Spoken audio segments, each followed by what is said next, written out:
Salut tout le monde, bienvenue dans la vidéo d'aujourd'hui. Je suis vraiment contente de vous retrouver comme à chaque samedi. Spécialement, comme je l'ai mentionné sur mes réseaux sociaux, cette semaine, il va y avoir deux vidéos. Donc la première, en fait celle-ci, ça va être pour répondre à certains commentaires et certaines questions qui ont été posées suite au podcast que j'ai fait avec Victoria. Il y a beaucoup de choses qui étaient peut-être pas claires, ou en tout cas, bref. Et la deuxième vidéo, ça va être comme à chaque samedi, un tueur en série. Donc, je vous laisse le temps de vous installer et quand vous êtes prêts, on est parti dans la vidéo. Cher papa, il me fait étrange d'écrire ce mot alors qu'il me paraît lointain, comme un écho qui gronde derrière les barricades des vagues de la mer et qui disparaît dans l'ombre de la nuit. Celui qui me rappelle les monstres de ces livres d'histoires pour enfants qu'on nous racontait près du feu en camping. Loin et à la fois tellement près de nous que lorsqu'on allait s'étendre dans notre petit lit le soir venu, on devait s'abriter les orteils pour qu'elles ne dépassent pas de notre couche, par peur de se les faire dévorer par les dragons de contes de fées. À cet instant précieux de ma vie, je croyais que ces dragons n'existaient que dans notre imaginaire, là où ils ne pouvaient atterrir dans la vie réelle. J'étais en fait bien loin du compte. Aujourd'hui, c'est mon anniversaire, un autre que je passe sans pouvoir sourire à ton regard de père, celui que tu possédais autrefois. Celui qui me donnait la sécurité dont une petite fille a tant besoin. Celui qui me comblait de joie malgré les tempêtes que notre famille pouvait traverser à cause de toi. Aujourd'hui, de grandes émotions ont ressurgi de mon âme qui, je croyais, être complètement guérie de ton absence. Je vieillis et tu n'es pas là, car il y a bien des années que tu ne fais plus fuir les dragons cachés sous mon lit.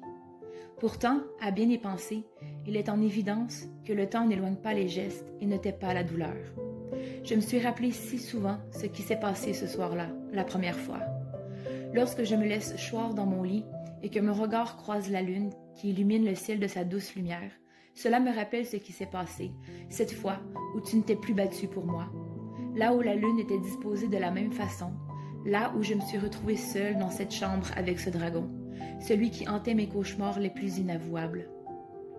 Cette nuit où je n'étais encore qu'une petite fille et où le dragon est venu me voir pour faire disparaître ce qui restait de mon être.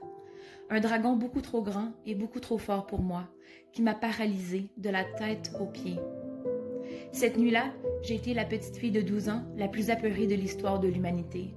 En repensant à ce qui s'est passé par la suite, je me suis soudainement sentie stupide d'avoir pensé que la terreur n'appartenait qu'aux films ou aux récits littéraires. À partir de cet instant, j'ai compris qu'il n'y avait rien qui pouvait arrêter ces monstres, pas même les orteils cachés sous la couette. J'ai passé tant de nuits à avoir peur de ce dragon, franchisse encore la porte de ma chambre et vienne terrifier mon sommeil, que je suis devenue une adolescente effrayée, rien qu'à l'idée de pouvoir partager mes craintes avec quelqu'un d'autre qu'à toi. Tu étais le seul qui connaissait le déroulement de ce spectacle mortel, qui m'a plongée dans une angoisse et une solitude qui ont fait de moi leur prisonnière. Cadenassée à l'idée d'être salie une fois de plus par ce monstre, aux dents tranchantes et au regard aussi vide d'émotion, j'avais l'impression de vivre le même cauchemar que Chuck Nolan, qui se perd sur cette île qui n'abrite aucun vivant. Les années ont passé et alors même que ce dragon n'est plus revenu hanter mes nuits, c'était lorsque je me réveillais que mon cauchemar recommençait. L'idée de revenir dans ma réalité crue, alors que j'avais peaufiné une vie irréelle, me créer un rêve rempli de fantasmes, me terrassait l'esprit. Pour faire disparaître ce cauchemar qui devenait réel au fil des années, pour bafouer cette sensation de saleté qui barbouillait mon corps du matin au soir, je voulais dormir, pour effacer toute trace de ce regard qu'il avait eu sur moi. Je voulais m'en éloigner et vivre dans une vie qui n'existait pas réellement. Au fil des années, à force de me faire dire que ce dragon n'existait pas et que tout était dans ma tête, j'ai presque fini par le croire, par croire que je l'avais inventé de toutes pièces pour m'en départir. Sais-tu à quel point vivre de cette façon est insupportable? Sais-tu à quel point il est agonisant de ne plus se croire soi-même? En as-tu seulement une idée, aussi minime qu'elle puisse l'être? De vivre dans cette amertume qui fait de toi une personne brimée, seule et honteuse. Moi, je le sais.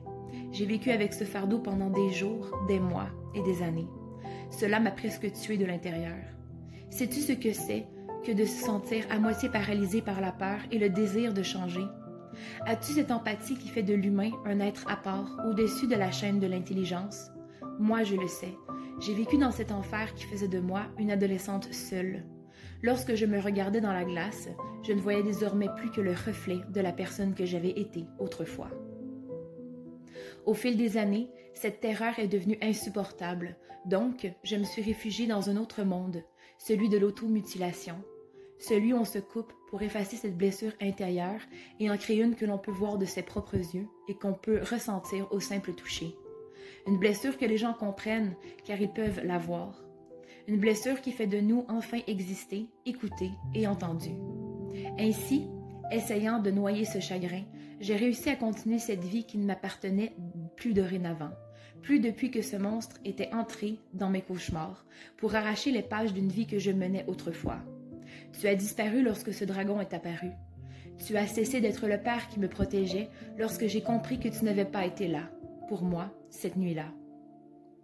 J'ai saisi, avec dégoût, que tu n'étais plus là pour me protéger des monstres cachés sous mon lit et que tu ne ferais plus fuir les dragons pour que je puisse dormir en toute sécurité. J'ai conçu dans mon esprit de petite fille que je devais mener ma barque seule, sans mon premier grand amour, qui avait été mon père. Cher papa, ce mot qui me semble maintenant encore plus près qu'autrefois, me rappelle à quel point je suis heureuse de t'avoir eu dans cette vie. Cette ancienne vie qui, ce soir-là, je croyais avoir cessé d'exister. Cette petite fille que j'étais, qui je croyais être morte lorsque ce dragon est entré dans ma chambre. Aujourd'hui, je sais que cette fille et cette vie-là ne sont pas mortes. Elles ont dû se mettre en sourdine pour que l'âme que je porte en moi puisse guérir de cette blessure qui a ravagé tant d'années de ma vie, presque même anéantie. Ce dragon a toujours été toi, caché derrière le sourire d'un homme cruel et sans émotion, un homme n'ayant aucun remords, aucune empathie face au monde qui l'entoure.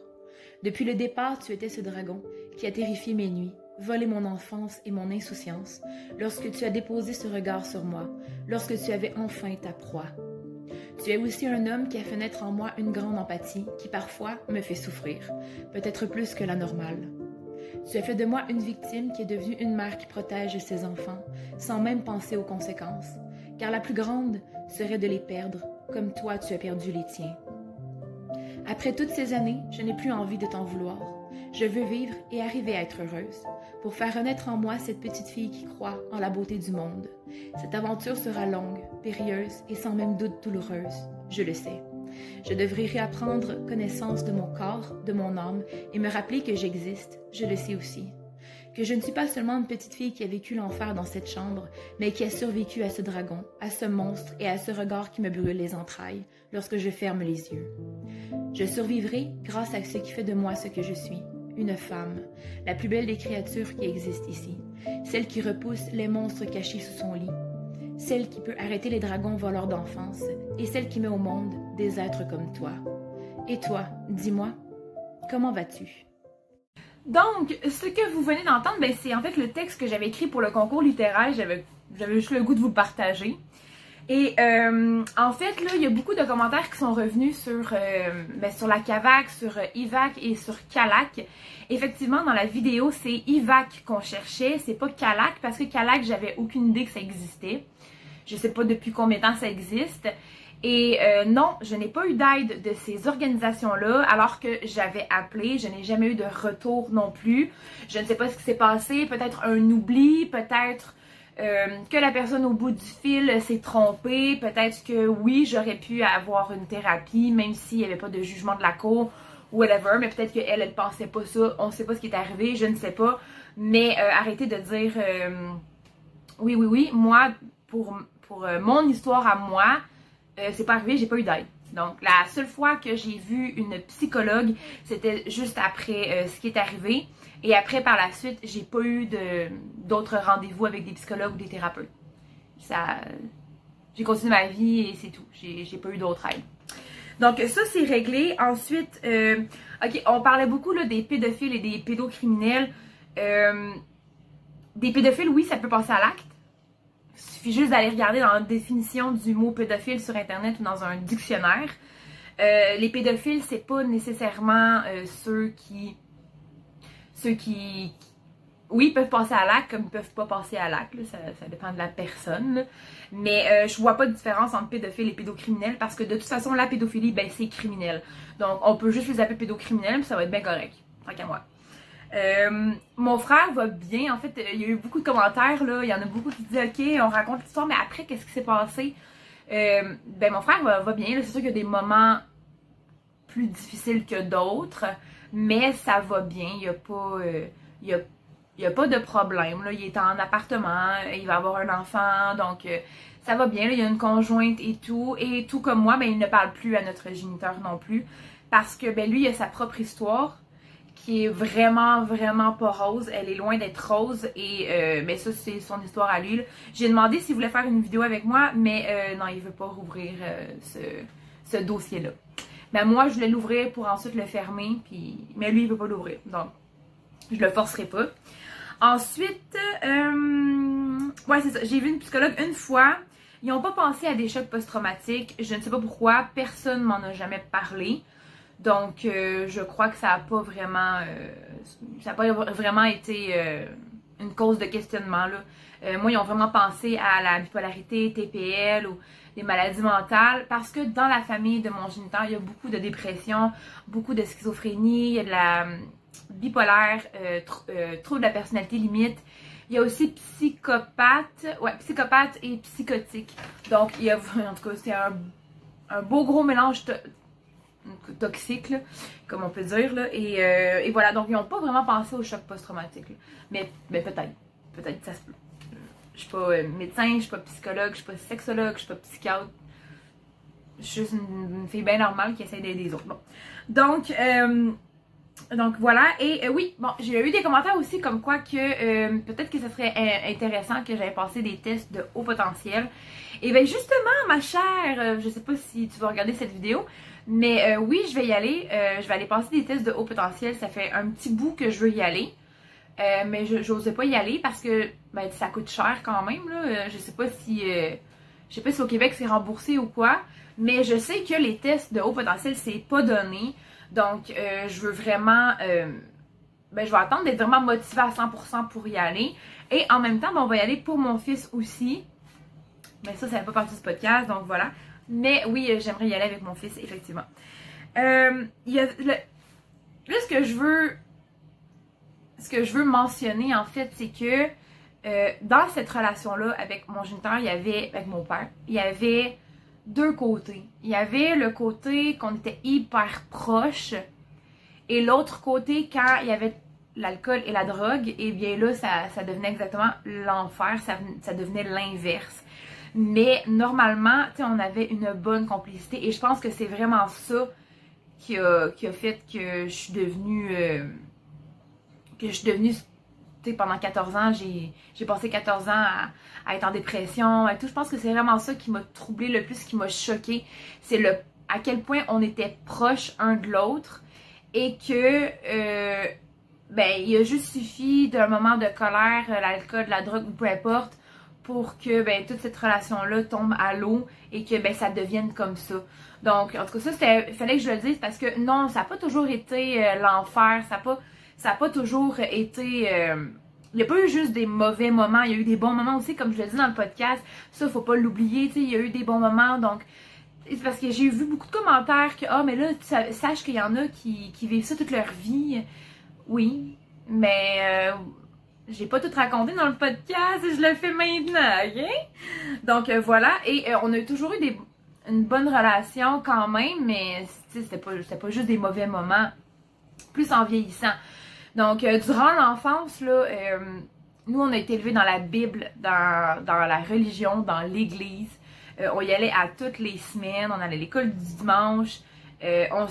On n'avait pas le droit d'avoir d'autres amis qui n'étaient pas chrétiens. Il fallait que nos amis soient chrétiens. On n'avait pas le droit d'écouter de la musique à la radio. C'était de la musique chrétienne, c'est tout. On n'avait pas le droit de lire d'autres histoires que la Bible, même la Bible illustrée. On n'avait pas le droit, il y a beaucoup de choses qu'on n'avait pas le droit. Nous, c'était vraiment la Bible, c'était prier à tous les soirs avant de se coucher, à tous les repas, fallait prier tout le temps, fallait aller à l'église tout le temps. Quand les gens dans la rue ou à l'église nous voyaient, on était comme la belle petite famille, là, super cute, là, le père, la mère et les enfants, là. toutes bien habillées, les cheveux bien placés et tout. Mais quand on entrait dans l'appartement, ça devenait carrément autre chose. C'était des punitions pour un tout, mais surtout pour un rien. Ils pouvaient nous faire des sermons pendant 2 heures, 3 heures de temps à table, juste parce qu'on avait fait un petit mensonge. Tu sais, les enfants, là, des fois, ça arrive que les enfants mentent, mais des sermons de 2-3 heures à table parce qu'on a menti, parce qu'on a volé un petit bonbon, tu sais, des choses d'enfants qu'on fait, là. Je pense. Mais c'est ça. Fait tu sais, c'était souvent comme ça. Puis on avait, tu sais, on préférait être à l'école et jouer dehors ou genre être très loin que d'entrer dans l'appartement parce qu'on avait peur. On avait toujours peur de faire quelque chose de pas correct, de dire quelque chose de pas correct ou de ne pas le regarder comme il aurait voulu qu'on le regarde. Tu sais, ça, c'était les mauvais moments, ça, là. C'était, tu sais, on s'entend que le négatif reste beaucoup plus en mémoire, malheureusement, que le positif. Mais c'est vrai que je me rappelle plus du négatif que du positif. Tu sais, les positifs, comme je l'ai dit dans le podcast, c'était souvent quand on allait faire l'épicerie, puis qu'il achetait plein de desserts. Tu sais, c'était des choses comme ça. Quand on faisait du sport ensemble, c'était pas mal ça, là, les bons côtés que je me rappelle. Mais les mauvais moments, tu sais, on était souvent témoins de violence et tu sais, c'était assez intense. J'ai pas nécessairement envie de parler de tout, là. Mais ça, c'était quelque chose que je voulais mentionner, que j'ai pas mentionné. Quand on parle de l'homosexualité, non, c'est pas vrai, l'homosexualité n'a pas rapport avec le viol, là. Mais dans mon entourage, il y en a beaucoup qui se sont fait abuser ou violer sexuellement et que tout de suite après, ils ont changé de côté. Donc, ça n'a pas rapport à... L'homosexualité n'a pas rapport avec le viol, là, mais c'était juste parce que c'était dans le sujet de conversation. Et ça, ben, c'était ce que j'ai vu, tu sais. C'est pas tous les homosexuels que je côtoie qui ont été violés non plus. C'est pas toutes les personnes qui ont été violées, qui sont rendues homosexuelles, mais il y en a certains qui ont changé de côté. Donc, mais ça n'a pas rapport, là. C'était pas... Et effectivement, non, le sexe, ce n'est pas important dans un couple, c'est pas la chose primordiale, mais ça fait du bien aimer ça. C'est quelque chose qu'il faut aimer au moins une fois dans sa vie. C'est pour ça qu'on en parle autant, c'est que il faut... Souvent, ce qu'on va faire, les victimes, c'est qu'on va relier nos relations sexuelles avec notre conjoint, la personne, ou notre conjointe, la personne qu'on aime, à ce qu'on a vécu quand on était jeune en tant que crime, en tant que victime là, de crime, de viol ou d'abus. Et c'est justement dans le processus pour justement guérir de ça qu'il faut vraiment être capable de faire la différence. Le viol n'est pas une relation sexuelle amoureuse et saine. C'est pas du tout la même chose. Et souvent, il va y avoir un blocage face aux relations sexuelles qu'on peut avoir avec notre conjoint ou notre conjointe. C'est que le corps, il va complètement se raidir, il va complètement... il va y avoir un mur là, entre les deux. Parce que le cerveau, il se dit « oh, c'est la même chose que ce qui est... » Mais non, c'est pas la même chose. Ça, c'est vraiment important. Ça, c'est un processus qui est important. De prendre le temps et de se dire aussi, c'est normal, j'ai le droit de pleurer, j'ai le droit d'avoir mal, j'ai le droit de me sentir pas bien. Mais quand tu te sens bien, le sexe, c'est quelque chose de c'est pas nécessairement important dans le couple, mais c'est important en tant que personne. Si c'est là, c'est pas pour rien. Et je le dis en connaissance de cause parce que j'ai détesté ça pendant 13 ans de temps. Là, ça va faire 1 an à peu près que c'est bien. C'est que c'est ça. Bref, on va passer. Donc, oui, c'est ça. Donc là, il y en a beaucoup qui demandaient aussi pour le dossier. Oui, mais tu as le droit de voir ton dossier. Non, à la police, ils te donneront jamais ton dossier. Moi, ils m'ont pas donné mon dossier. Il fallait que je leur pose des questions. Donc, puis comment ça avance? Est-ce que vous avez ma première déposition dans le dossier? Est-ce que je peux voir? Autrement que ça parle de d'autres personnes, on peut pas savoir. Parce que dans le dossier, il n'y a pas que moi, là. C'est ça, il y en a beaucoup qui disaient « Ah, mais rendu là, c'est pas de la pédophilie, c'est de l'inceste, c'est de la pédophilie. » Parce qu'il n'y a pas que moi. Oui, moi, je suis sa fille, mais il y a beaucoup d'autres... Tu sais, il y a d'autres... peut-être pas beaucoup, là, mais il y a beaucoup d'autres personnes. Il y a d'autres personnes que moi. Et c'est pas nécessairement... ses filles, en tout cas sa fille, tu sais, il y a moi, mais il y a d'autres gens aussi qui a côtoyé, d'autres mineurs qui a côtoyé. Donc, oui, on peut parler d'inceste pour moi, mais en tant que tel, c'est un pédophile, donc.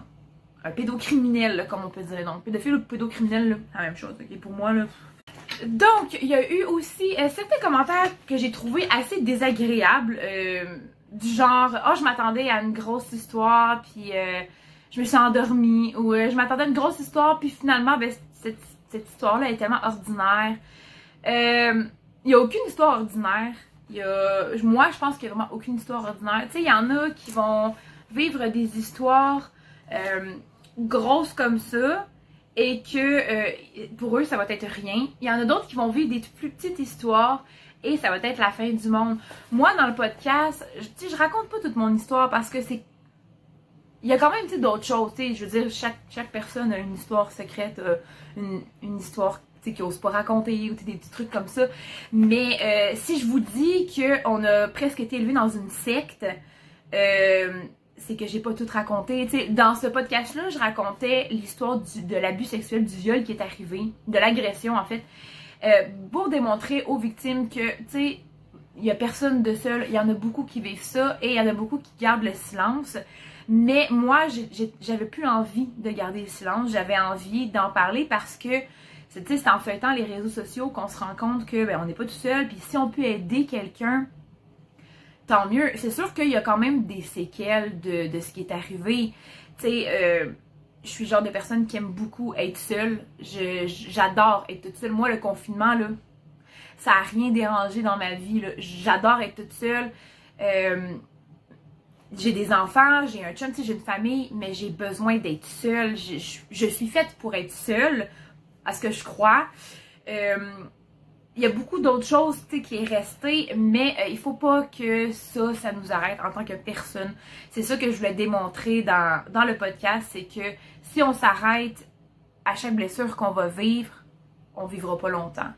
Donc, moi, j'ai décidé en 2019 d'arrêter d'être une victime, de mettre mon pied à terre et me dire, hey, là, wow, là, ça suffit, là. C'est pas vrai qu'à des kilomètres de distance entre nous, il va quand même continuer de contrôler ma vie. C'est pas vrai. Donc là, j'ai vraiment décidé de me relever, puis de travailler, puis de trouver ce qui me convient moi. Et voilà, mais je suis pas plus courageuse, je suis pas plus forte que n'importe qui d'entre vous.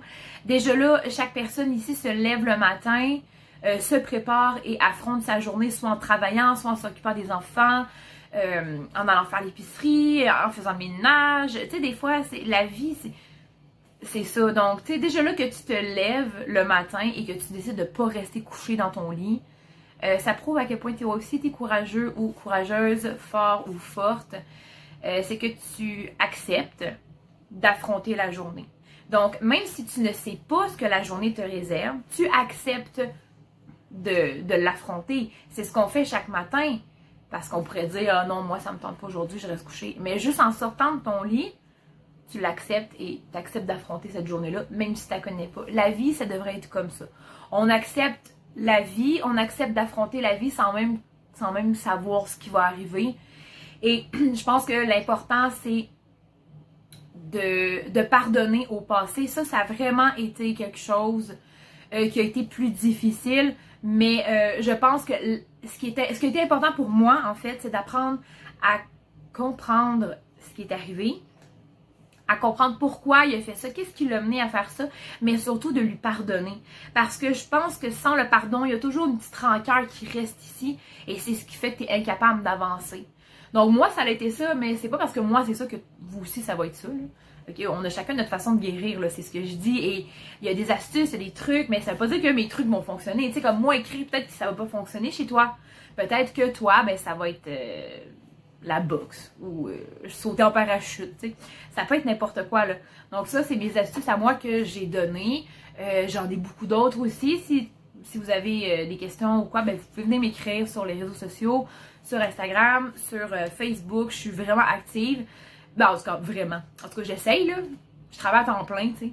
J'ai 2 enfants. Entre-temps, j'essaie de faire des recherches, des vidéos. Puis, ben, de faire mes montages, là, puis mes tournages. Fait que c'est, ouais. Et je retourne à l'école, donc, ouais. Donc, j'essaie vraiment d'être le plus active possible sur les réseaux sociaux. Mais c'est sûr que je réponds. Peu importe, là. Même si ça prend 10 minutes, c'est sûr que je vais répondre à ton commentaire. Je vais le voir et je vais répondre. Mais c'est pas parce que je le vois et que je réponds pas que je te répondrai pas puis que je me fous de ton commentaire. Des fois, je vais juste voir le commentaire et dire « Ah oui, cette personne-là m'a écrit.